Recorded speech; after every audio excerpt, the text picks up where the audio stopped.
Meu nome é Daniele Lima e eu tenho 14 anos.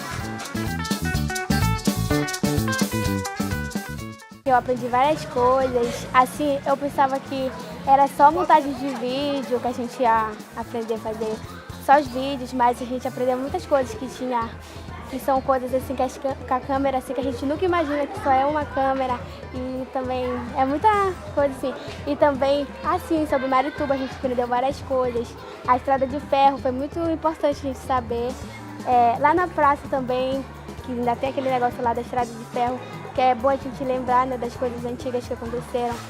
E também assim os idosos foi muito bom entrevistar, poder assim ser microfonista, aprender a mexer na câmera, foi tudo muito bom assim. E também as aulas lá dentro também foi muito ótimo. Mas patrimônio cultural vem das memórias da gente. Realmente são coisas importantes, patrimônio cultural.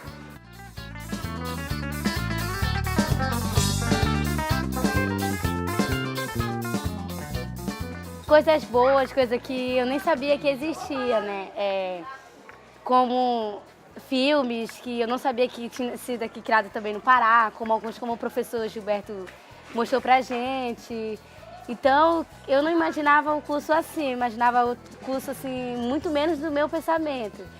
Então, o que eu imaginava foi mais do que eu queria. Eu não sabia que existia negócio de claquete, sabia que existia esses negócios de plano americano, nada disso. Mas tudo foi transformando e tudo uma imaginação para nós. Patrimônio cultural é nossas memórias, assim. Eu nem sabia que existia estrada de ferro aqui de Mairituba, eu não sabia que existia.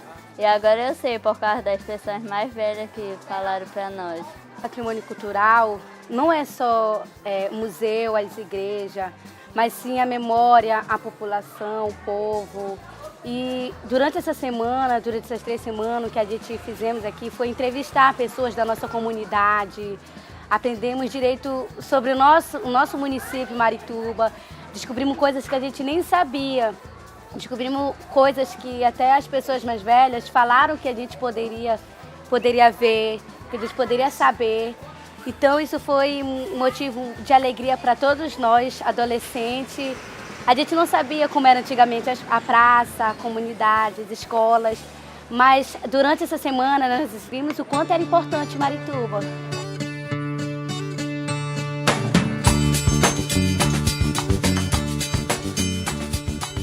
Então, a partir disso que a gente vai aprendendo, que outras pessoas vão nos ensinando, a gente vai passando para os outros. Tudo o que a gente faz, alguém ensinou, tanto na escola quanto em casa, e que a gente tem as nossas memórias, as nossas vivências, e a gente vai passando para os outros. O patrimônio é tudo que a gente vai passando para os outros que vão vindo depois da gente. E aí tem os modos de falar, que nos diferenciam, o modo como a gente dança, o modo como a gente se veste e o modo como a gente faz as nossas construções, que aí depois ficam os casarões antigos, ficam os palacetes, ficam as igrejas, que são a imagem de um determinado momento histórico da nossa cidade.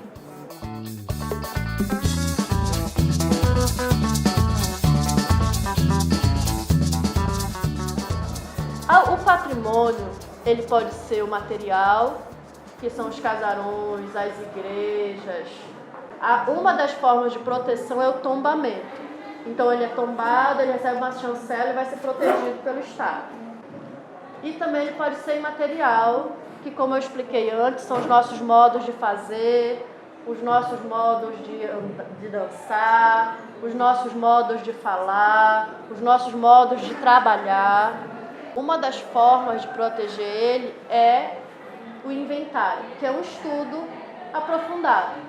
Então vai lá um pesquisador, ver como é que as pessoas trabalham ali, como são as relações de trabalho, como são os modos de fala, como são os modos de comercializar, como são os modos de dançar, como são os modos de viver, e inventariam isso tudo para que os que vierem depois da gente possam ver Ah, olha, o ver-o-peso, agora em 2050, não é mais assim. Mas ele já foi desse jeito, ele já teve barracos desse jeito, as pessoas já vendiam peixe dessa forma, já tinha uma pessoa que trazia o peixe da água, tem o balanceiro, então tem toda uma lógica naquele espaço. As nossas herveiras, que fazem o que antes os índios faziam, que é com as ervas conseguirem remédios para curar muitas doenças. Como foi que começou esse inventário? Quando uma grande empresa de cosméticos viu que as coisas da floresta eram o que estava em voga nacionalmente, mandou consultores lá para o ver-o-peso para conversar com as herveiras. Esses consultores pegaram todo o conhecimento tradicional que era delas, utilizaram numa famosa linha de cosméticos nacional e não deram crédito para elas. Então pegaram todo o conhecimento tradicional que era dessas pessoas e levaram embora. As herveiras foram até o IPHAN e uma das formas de salvaguardar, de mostrar que esse conhecimento era delas, foi o inventário. Então a gente vê que conhecimento tradicional é uma coisa importante. Às vezes a gente não sabe o quanto que é importante até vir alguém de fora e querer aquilo que a gente tinha.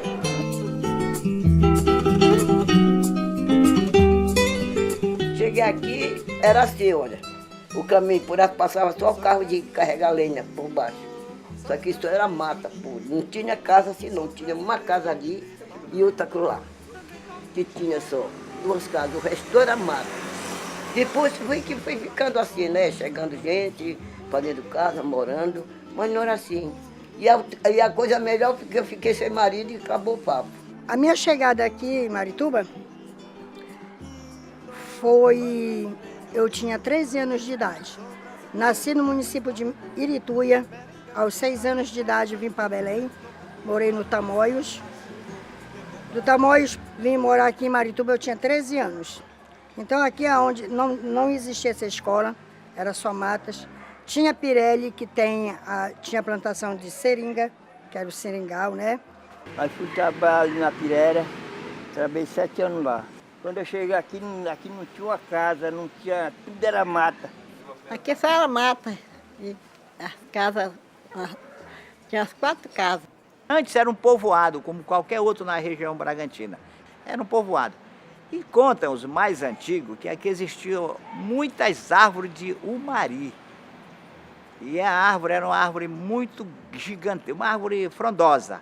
E você andava tranquilamente, não tinha perigo de você andar na rua, assalto, não tinha isso. O padeiro deixava o pão na janela da casa da gente. Quando amanhecia o dia, o pão já estava lá, o padeiro deixava.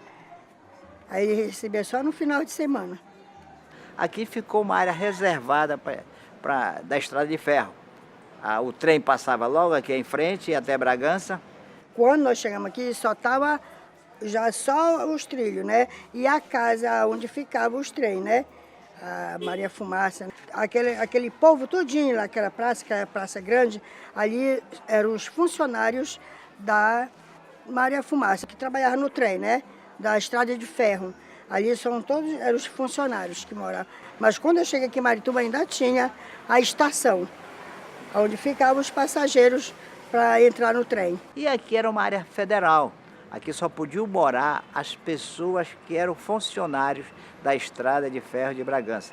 Era uma dificuldade muito grande para qualquer pessoa morar aqui se não fosse funcionário ou descendente de alguém que trabalhasse na extinta estrada de ferro. Aqui é a minha antiga casa. Era só casa de madeira, não existia casa de alvenaria. Aqui tem meu pai, minha mãe, a minha irmã mais velha, que trabalhava no Dávila, uma que tem um barzinho lá perto de casa, e eu, a última aqui, de fazer tudo pela ordem.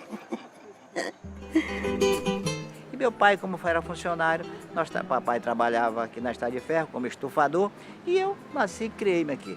Isso aqui foi a data da inauguração da Vila Operária de Marituba. Você pode ver os homens todos de chapéu e as mulheres todas com aquela saião que não tem tamanho e manga comprida. Se você olhar ao fundo, você vai ver árvores ainda gigantescas lá atrás e árvores secas, que o fogo não acerta o tempo, morreram e tal. Então aqui foi o momento da inauguração de Marituba, no dia em 1907, está ali a data. Aqui. Também foi no dia da inauguração, 1907, está aqui. Grupo Escolar da Vila de Marituba, Vila Operária de Marituba.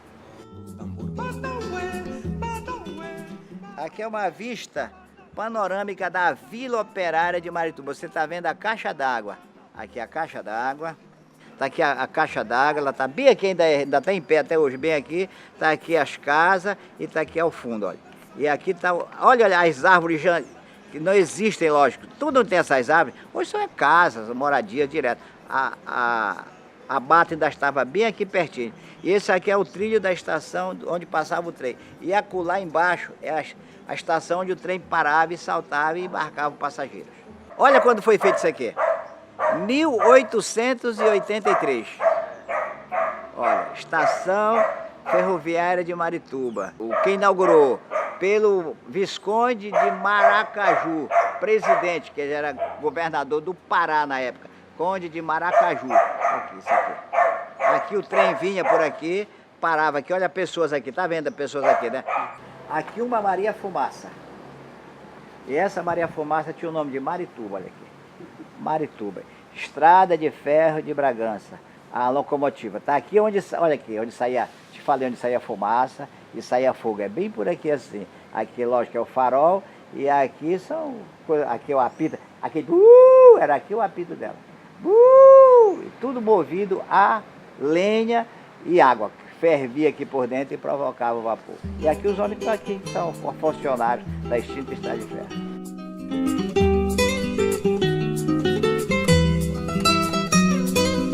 Soy brasileño lindo, soy brasileño lindo. Sou brasileiro lindo e toco tambor. Também toco contigo mamborocó, bolero, lero, tangue, gogo, chulamba, dangola com canago, nago, burundum, burundum, burundum, burundum, burundum, burundum, burundum, burundum, burundum, lindo, sou brasileiro lindo, sou brasileiro lindo e toco tambor, merengando, carimbolando eu vou, loucatu, maracas, cata, xangô, que me guarda a pele da África cor, que me dá chama que eu toco tambor. Badauê, badauê, badauê, badauê, badauê, badauê, badauê, badauê, badauê, badauê, badauê, brasileiro lindo, é brasileiro lindo, sou brasileiro lindo e toco tambor. Tu tantão só de gopumba de amor, a tabaquerendo eu um bobador, é colombo loge com uma flor, avisando o vento tostado de odor que perfumente da clemente. Tchan tchan tchan tchan tchan tchan tchan tchan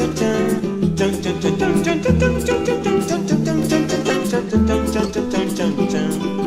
Lindo, sou brasileiro lindo, sou brasileiro lindo e toco o tambor, afoxé, pandeiro, coco e bongo, vigilengo, neguai, sou pescador, tocador, maluco, Walter cantor, todo canto ouvindo fundo cantor. Brasileiro lindo, sou brasileiro lindo, sou cabando lindo e toco o tambor, birimbau, birimbu, zambi, mandou.